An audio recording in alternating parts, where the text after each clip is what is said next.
Donc dans la requête 15, on va vouloir trouver les noms des départements qui n'ont pas d'employés en mission. Et on nous dit d'utiliser notre in. Donc ça va être plus simple en fait que de le faire avec une jointure ou une jointure externe. Alors le nom des employés qui sont pas le nom des départements qui n'ont pas d'employés en mission. Là, la petite difficulté, c'est que les noms des départements, c'est donc dans la table département. Et le fait d'avoir un employé ou pas en mission, ben, ça va relier les deux tables, EMP et mission. Donc qu'est-ce qu'on va faire? Ben, on va simplement trouver la liste des employés, enfin associer les employés à leur mission avec une jointure classique et garder ensuite la liste des départements de tous ces employés-là. Et après, on va regarder dans la liste des départements, les départements, enfin dans la liste des départements de tous les départements qui ne sont pas dans cette liste-là. Autrement dit, on va d'abord faire la liste des départements qui ont des employés en mission. Donc, liste, alors ça doit être ça, on va réutiliser le même symbole de commentaire. Donc, liste des départements qui ont des employés en mission. Et ensuite, seulement ensuite, on prendra la négation de ça, on rajoutera la négation. Donc la liste des départements qui ont des employés en mission. Là, c'est facile, tout est positif. Par exemple, prenons le département numéro 10. Le département numéro 10, lui, il va être associé avec, par exemple, cet employé, mais aussi cet employé. Donc cet employé, le premier, c'est Clark.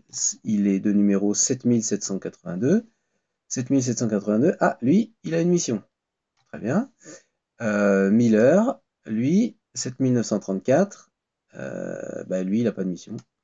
Donc, bof. Mais c'est pas grave, nous, ce qu'on veut, c'est ensuite, donc une fois qu'on a fait cette jointure, en fait là on a fait deux jointures, puisqu'on a joint le numéro de département de DEP avec le numéro d'employé ici, il fallait que ça soit le même, et puis on a joint l'employé avec ses missions.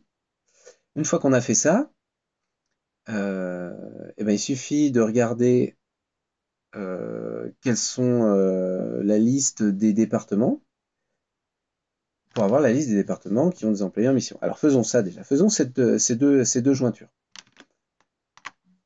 Donc, select from where. Donc là, on a vu qu'on avait besoin d'un from des trois tables, hein, dept, amp et mission. Donc, dept D, amp E et mission M. Alors là, on va tout prendre hein, dans un premier temps. D.étoile, E.étoile, M.étoile. Et on va maintenant traduire nos deux conditions de jointure. Donc D.depno égale E.depno. D.depno égale E.depno. And, deuxième condition de jointure, donc E.empno égale M.empno. E.empno égale M.empno. Faisons ça déjà, exécutons ça, puis voyons comment on peut s'en servir pour trouver la liste des départements qui ont des employés en mission. Alors, on a 7 lignes qui sont envoyées. Est-ce que c'est étonnant? Ben non, puisqu'on a 7 missions. Donc, on a associé pour chacune des missions sa mission à son employé, qui était unique, puisqu'on n'a qu'un seul numéro d'employé par mission. Et comme chaque employé est associé à un seul département, eh ben, voilà, il n'y a pas de multiplication possible des lignes, donc on a autant de lignes que de missions. Donc là, on retrouve tous les... on retrouve déjà ici tous les attributs de la table dept, ensuite tous les attributs de la table amp, et enfin les attributs de la table mission. Ici. Voilà. Donc là, on a tous les employés qui ont une mission, et puis en plus, on a les informations sur les départements des employés. Ah, du coup, pour avoir la liste des départements qui ont des employés en mission, il suffit de faire une projection soit de la colonne d'Epno, ici, soit de la colonne dname pour avoir le nom, mais c'est tout. Parce qu'on sait qu'à chaque fois, à chaque ligne ici, il y a un employé et une mission qui correspondent. Donc faisons-le. Par exemple, d.dname.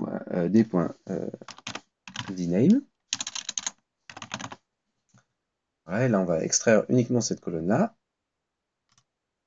Voilà, on a uniquement cette colonne. Alors, si jamais on veut, on peut mettre un distinct pour éviter les valeurs en double. Et donc, on a 3 départements qui ont des employés en mission.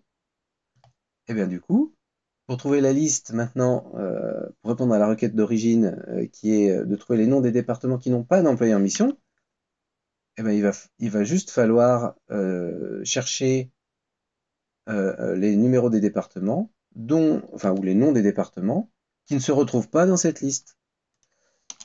Donc ça va devenir cette requête-là qui nous donne ces 3 départements, va devenir une requête imbriquée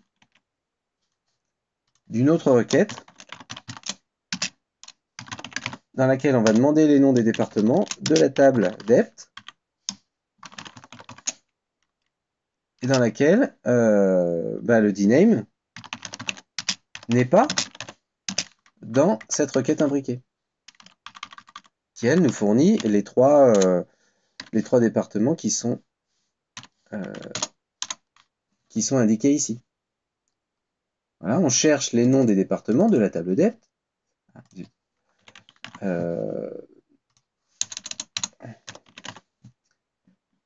Qui ne se retrouvent pas dans cette liste-là, qui nous donne les noms des départements qui ont des employés en mission. Alors testons ça. Voilà, on a le département Operations qui est le seul qui ne se retrouve pas dans la liste des 3 départements précédents. Alors pour faire ça avec des jointures, c'est un peu plus compliqué. Là, avec des requêtes imbriquées, c'est quand même bien plus intuitif. D'accord. Alors là, bien sûr, on a une jointure, mais on n'a pas de jointure externe. D'accord. On a une première requête imbriquée qui utilise des jointures classiquement parce que tout est positif puisqu'on cherche là la liste des départements qui ont des employés en mission. Et après, pour ajouter cette négation, pour les noms des départements qui n'ont pas d'employés en mission, eh bien on utilise un not in qui est beaucoup plus simple ici.